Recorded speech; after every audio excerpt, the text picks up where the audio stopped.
Peace and blessings, beloved. Come here to be educated, empowered, enlightened, inspired, motivated, and challenged to be critical and independent thinkers.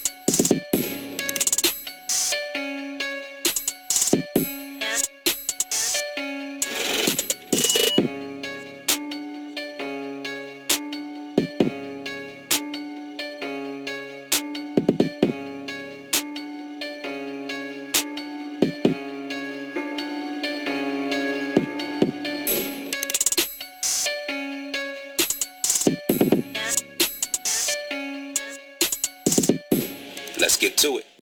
Yeah, believe in yourself. Who else gonna believe in you? Who else gonna believe in you? Who else gonna believe in you? Believe in yourself. Yeah. Who else gonna believe in you? Who else gonna believe in you? Who else gonna believe in you? Believe in yourself. Health is wealth. Peace and blessings, beloved. I pray all is well with you and yours. Welcome to the Life LessonsU Series. Derek Rose Believe in Yourself edition, Postscript. So in thinking about relationships and relationship dynamics, I want to look at the 5 types of ecological relationships, because I think it's very appropriate for the topic that we're talking about. And so what I'll do is I'll go over a definition of organisms, a definition briefly of each type of relationship, and then we'll go ahead and give a few examples. So organisms occupy what are called niches or niches. A niche includes the physical space in which they live, how they use the resources that are in that space, and how they interact with other organisms in that space. So we have people in spaces with resources and other people. How do you interact with the resources? How do you interact with the other people in that same space? Think about any kind of neighborhood, any kind of community, any kind of city, a workplace, school, sports organization, etc., so on. The interaction among these organisms, these people, within or between overlapping spaces, can be characterized in 5 types of relationships: competition, predation, commensalism, mutualism, and parasitism.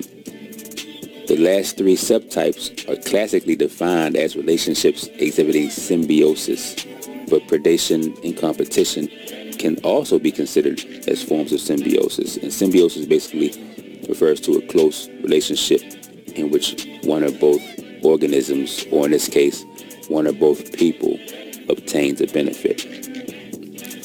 So think about it like this. You have person A, person B. Person A has a good that person B wants. Person B has a good person A wants. They both trade those goods. Both are happy. That's symbiosis.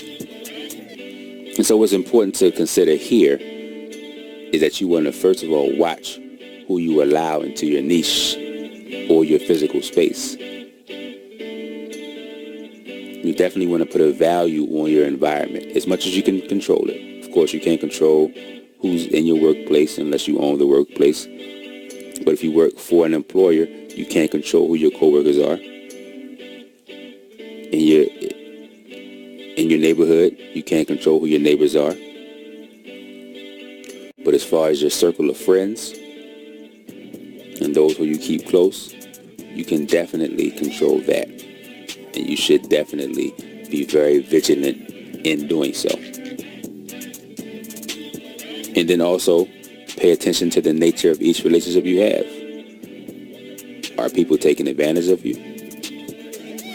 Do people only contact you when they need something? Are they there when you need them? Do they truly value you? Do you truly value them? Do they try to manipulate you? Do you try to manipulate them? Think about it. Be very honest. Be very honest. You owe it to yourself. And so rather than me tell you which relationship you should engage in, it's far more wise for you to understand each relationship dynamic, so that way you can be better equipped and prepared to interact. Because sometimes you can't control that dynamic. Sometimes you're going to get a parasite, and you have to understand what a parasite is right off the jump. That way you can make a decision. Do I want the blood sucked from me? Or do I not want the blood sucked from me? Simple as that. Some people like to be taken advantage of. Some folks just want to feel needed. That's their business, whatever. But again, knowledge, when appropriately applied, is wisdom. And that wisdom is very powerful. And so let's take a brief look at each relationship. Predation. Predation is when one organism eats another organism to obtain nutrients. The organism that is eaten is called the prey. So quite simply, are you the predator or are you the prey? Are you comfortable with being either? And do you understand what the implications of being either is? Competition. Competition is when individuals or populations compete for the same resource and can occur within or between species. So when you think about competition, we know basically what competition means. We've seen it in action. We've experienced it. We've observed it from afar and from close. And so basically, think about who you're in competition with, what you're competing for, the kind of competitor that you are, how your competitor sees you, and then think about what you or your competitor is willing to do to win. Just think about that for a second. You can compete for any number of things. You can compete for a job, a spot on a team, a man or a woman. I have my own thoughts about that dynamic, but we're just giving examples, real world examples.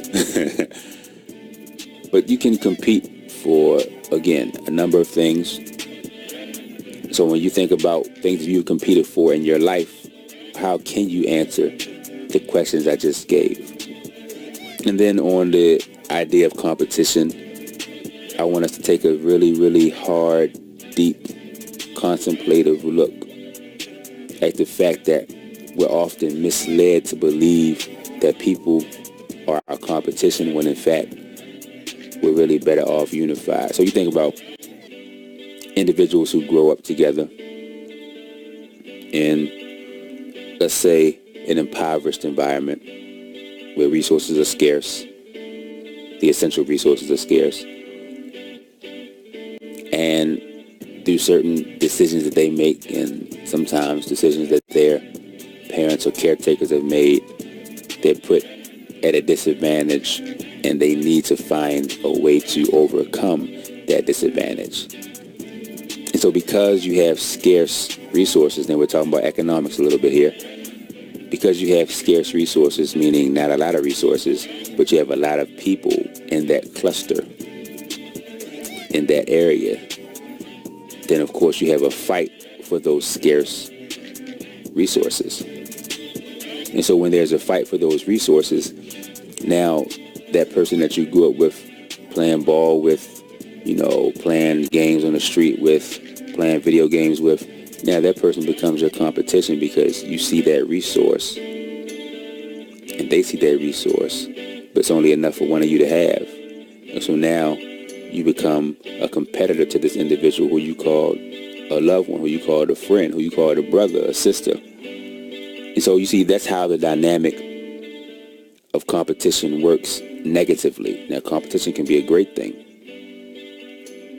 but I'm talking about the negative aspect that we've been sold, as a people. And I won't just say as the so-called black people, but just as a people, period, because we've been divided so much. And it's for a reason, which I'll definitely get into in other videos, but just for the sake of time here, just understand that we've been divided for a very specific reason. And so again, getting back to the relationship, it's just important to understand the dynamic. So moving forward, we have commensalism. And basically, commensalism is a relationship in which one organism benefits while the other is neither helped nor harmed. So think about that dynamic like this. You help a loved one or you help somebody, period, and you don't expect anything in return.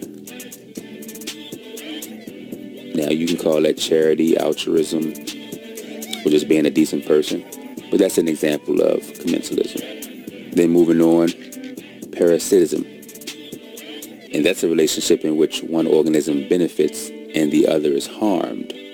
The organism that benefits is called the parasite, and the one that is harmed is the host. And so you think about when one party intentionally uses or manipulates another party meaning person. So person A intentionally, deliberately manipulates person B for person A's gain. So they can get the upper hand or they can get a benefit that they don't want person B to have. Like we know mutualism is. So are you the user or are you the used? And what benefit is there to gain from being used and from being the user? So again, I'm not here to cast judgments on either side of the fence, quote unquote. I just want you to understand the dynamic so you understand what relationship you're in. And then we have mutualism. And that's a relationship in which both parties benefit. So again, you think about where you have individual A, individual B. They both bring something to the table that both can enjoy, that both can benefit from. And to me, that seems like the ideal because neither party is taken advantage of. But that's just for me. Some people like to be taken advantage of. Some people like to take advantage of people and like to always have the upper hand. Again, my set of standards, my set of values have already been set. There's no sliding scale. It doesn't depend on how I feel. It is what it is. I'm good. Health is well. That's a wrap. Don't forget to like, share, follow, subscribe, and comment. Also check us out on IG, Twitter, Facebook, Pinterest, Tumblr, and Patreon, all under LUSU Media Group. And as always, you can get in-depth content on Patreon once you subscribe. Also check out our LUSU Designs Lifestyle Apparel, which you can now purchase online. See the description for the links. And last but certainly not least, shout out all my sponsors for their support. Definitely appreciate the love on there, and the info is also below in the description. Alright family, until next time, be blessed and be a blessing.